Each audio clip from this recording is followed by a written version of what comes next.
Assalamualaikum warahmatullahi wabarakatuh. Radit di sini. Kembali kita bertemu dalam kuliah online mata kuliah pengantar bisnis syariah. Alhamdulillah, di pertemuan kedua ini insya Allah saya akan membahas tentang sejarah lembaga syariah khususnya yang berada di Indonesia. Mari kita mulai kelas ini dengan membaca Bismillahirrahmanirrahim. Oke, bila kita mempelajari sejarah, tentunya akan mudah bila kita mengurutkannya ke dalam timeline waktu. Di sini saya akan membaginya menjadi 4 bagian, yaitu awal pemikiran, pendirian pertama Badan Usaha Syariah, terbentuknya Bank Umum Syariah, dan terbentuknya lembaga syariah non-bank dan penunjang bisnis hingga saat ini.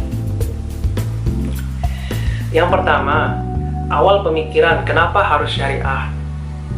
Ini berasal dari pendapat Kiai Haji Mas Mansur, yaitu Ketua Muhammadiyah periode 1934 hingga 1944. Beliau merasa penggunaan jasa bank konvensional sebagai hal yang terpaksa dilakukan karena umat Islam Indonesia belum mempunyai bank yang bebas riba.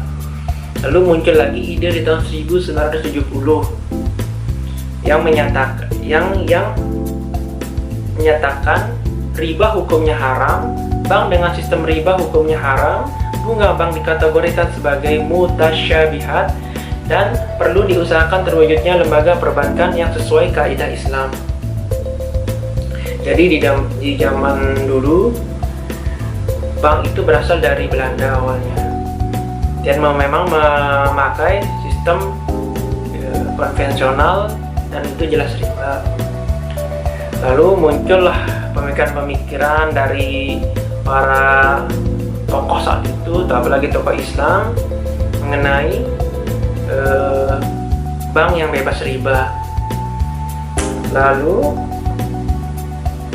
ide-ide itu menemui banyak kendala.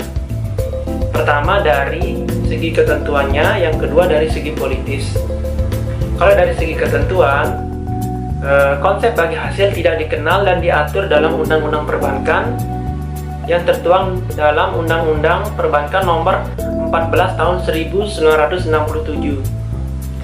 Dan dari segi politis, konsep bank syariah berkonotasi ideologis yang berkaitan dengan konsep negara Islam, dan itu tidak dikehendaki oleh pemerintah yang menganut konsep negara Indonesia bukanlah negara agama. Jadinya masih ada ketakutan lah tentang bank syariah itu. Mereka menganggap bank syariah itu sebuah ideologis yang hanya bisa berhasil di sebuah negara yang berlandaskan dengan agama. Sedangkan Indonesia itu pemerintahnya tidak menginginkan hal itu saat itu. Nah, tetapi di tahun 1983 muncul Pak Jun. Pak Jun itu semacam peraturan, bukan nama orang ya, peraturan di tahun 1983. Kalian bisa cari nanti ya referensinya di internet. Yang intinya itu adalah peraturan dasar hukum bagi pengoperasian bank dengan konsep tanpa bunga. Lalu diperkuat lagi dengan Pakto 1988 tentang liberalisasi perbankan, memungkinkan pendirian bank-bank baru dan terbentuknya BPR Syariah di Bandung dan di Aceh pada tahun 1991. Ini muncul pertama Badan Usaha Syariah ya, sebelum bank ya. Ini muncul koperasi di Bandung dan di Aceh.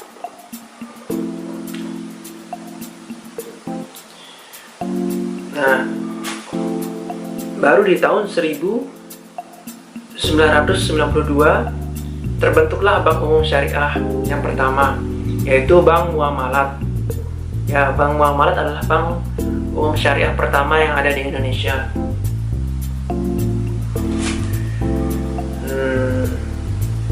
Di awal perkembangannya, industri perbankan syariah di Indonesia baru berkembang setelah tahun 1999. menyusul diberlakukannya Undang-Undang Nomor 10 Tahun 1998. Dalam undang-undang ini, pengaturan mengenai perbankan syariah lebih jelas dibandingkan sebelumnya.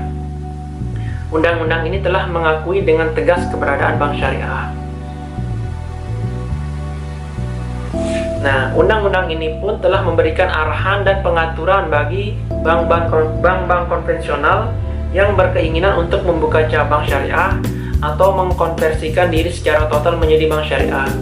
Jadi bank-bank konvensional seperti BRI itu dipersilahkan untuk bisa membuka cabang unit syariahnya atau mengkonversikan, ya seperti Bank NTB ya, menjadi Bank NTB Syariah, mengkonversikan seluruhnya, tidak ada jadi unit konvensional, seluruhnya menjadi syariah.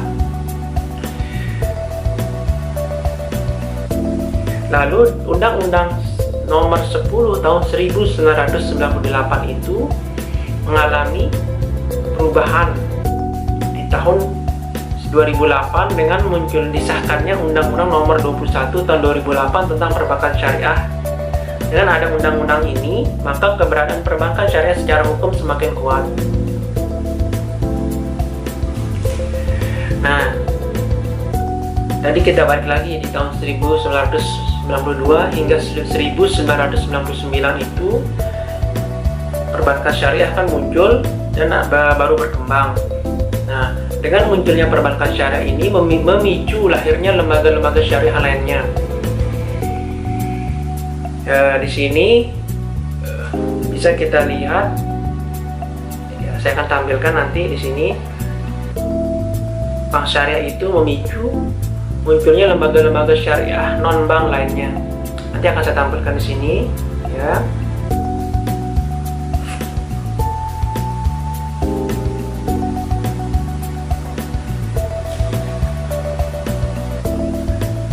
Jadi eksistensi bisnis syariah itu hingga saat ini sekarang ini dalam tahap sedang naik ya. Karena apa? Kita sekarang sering dengar syariah. Sebenarnya sistem syariah itu sistem yang baik dan banyak diadopsi di negara barat seperti di Eropa. Sedangkan bank syariah sendiri paling banyak dilakukan di negara Inggris sebenarnya ya. Lalu kembali lagi ke Indonesia, muncul banyak lembaga-lembaga syariah non-bank. Lembaga keuangan syariah seperti asuransi, multifinansial, sekuritas, manajemen investasi, pegadaian, atau dana pensiun yang berbasis syariah. Lalu muncul instrumen keuangan syariah seperti sukuk dan reksadana. Lalu muncul perguruan tinggi yang menawarkan konsentrasi jurusan dan fakultas ekonomi dan keuangan syariah seperti yang kalian pilih saat ini. Lalu lembaga penyelesaian sengketa syariah. Lalu ada organisasi berbasis atau bertujuan syariah seperti masyarakat ekonomi syariah dan pusat komunikasi ekonomi syariah. Jadi kita sudah membahas 4 tahapan singkatnya ya. Jadi awalnya itu memang bisnis syariah di Indonesia ini berawal dari bank syariah. Bank syariah itu muncul dan memicu lembaga syariah non-bank lainnya untuk berkembang. Alhamdulillah kita sudah menyelesaikan bagian kedua dari pengantar bisnis syariah ini, yaitu sejarah lembaga syariah yang ada di Indonesia.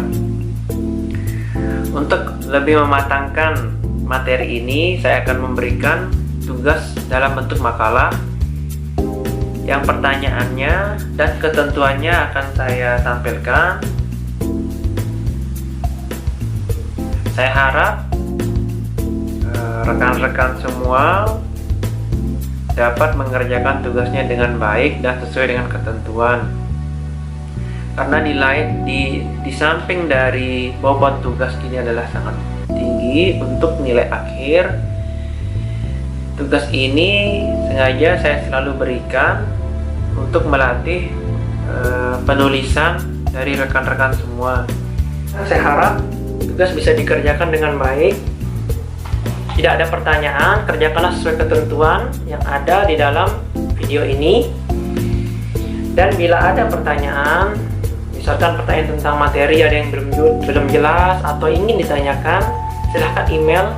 Nanti saya akan berikan emailnya di dalam deskripsi dalam video ini. Yang jelas, saya akan menggunakan email untuk komunikasi karena akan lebih mudah untuk mengarsipnya ya. Kalau menggunakan WhatsApp atau menggunakan Japri lainnya, saya kesulitan dalam mengarsip pertanyaan maupun tugas rekan-rekan sekalian. Terima kasih. Mohon maaf bila ada kesalahan dari kata-kata. Semoga kalian bisa belajar online ini dengan baik dan mengerjakan tugasnya dengan disiplin. Assalamualaikum warahmatullahi wabarakatuh.